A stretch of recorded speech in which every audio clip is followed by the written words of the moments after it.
The next sacred cow is work hard. Because my poor dad, a school teacher, great guy, PhD, he always says, I'm a good, hard-working man.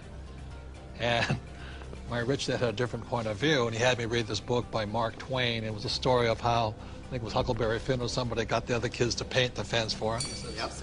He says, that's working hard. You want other people to work hard for you, and you want your money to work hard for you. That was his lesson. And a lot of people really, you know, they can't wait till Friday because they hate their work so much, and they dread Sunday because they have to go back to work. With us, I would say most of us are working 24/7, but we're working differently. And I love my work. And it's challenging, there's problems and all that stuff, but I love it. So we work hard, but we don't work hard in the normal sense of working hard. The problem with working hard for money, because the rich don't work for money. The problem with working hard for money is you pay more in what, Tom? Taxes. Taxes. The harder you work for money, the more you will pay in taxes, right? Well, right. If instead of working hard for money, like you're talking about, instead if you work for assets, then you pay a lot less taxes, because the tax law, again, is geared towards building assets, because as we build assets, we build the economy. Time out. The big difference between E's and S's and B's and I's, E's and S's focus on the income statement, and B's and I's focus on the asset column. My rich dad simply said to me, he says, assets put money in your pocket whether you work or not, and liabilities take money from your pocket. For example, my house is a liability because it takes money from my pocket every single month. Yet my rental properties are assets because they put money in your pocket whether you work or not. One of the reasons so many people are struggling financially today is they're buying liabilities they think are assets. As we build assets, the economy grows, and the employees get benefits also, because now we have more jobs for more employees. But on Michael's side, why are people working so hard is because the Fed's also working hard printing money, right? Yeah, people. I've got friends that just say, I need to get more hours, or I need to get a second job or something like that.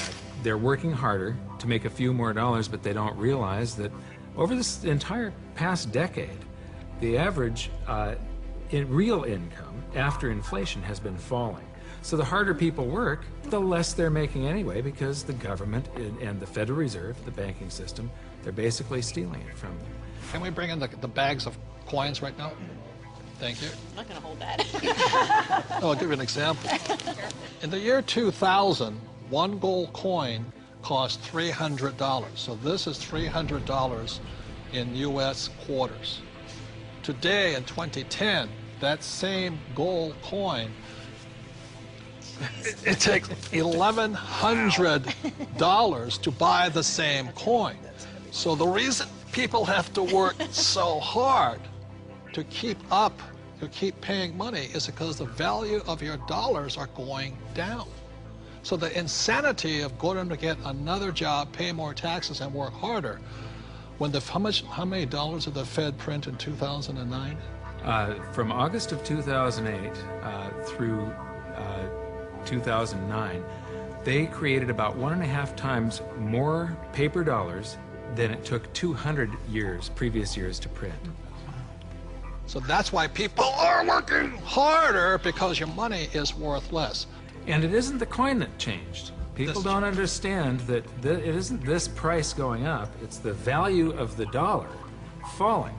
It's the currency that's changing. The can of soup in the grocery store, that can of Campbell's soup, it's the same can with the same contents from back in 1950 when it was 15 cents to today where it's $1.95 or whatever it is. So that's why the rules have changed. In 1971, the U.S. dollar stopped being money and it became a currency, it became debt. It became an IOU from the federal government, and the thing is, they can print as much as they like of it, and the more they print, the harder you have to work. It all takes place in your head. Take this glass here. In this case, the glass here is context. It holds the content, in this case, the water. E's and S's have a different context than B's and I's. Having a different context, E's and S's attract the sacred cows like go to school, work hard, live below your means. B's and I's, having a different context entirely, attracts a different type of content, different type of information, different type of education. Money is created out of your head. If you're a true B and I, you're not concerned. is because just like the Fed, we can print our own money.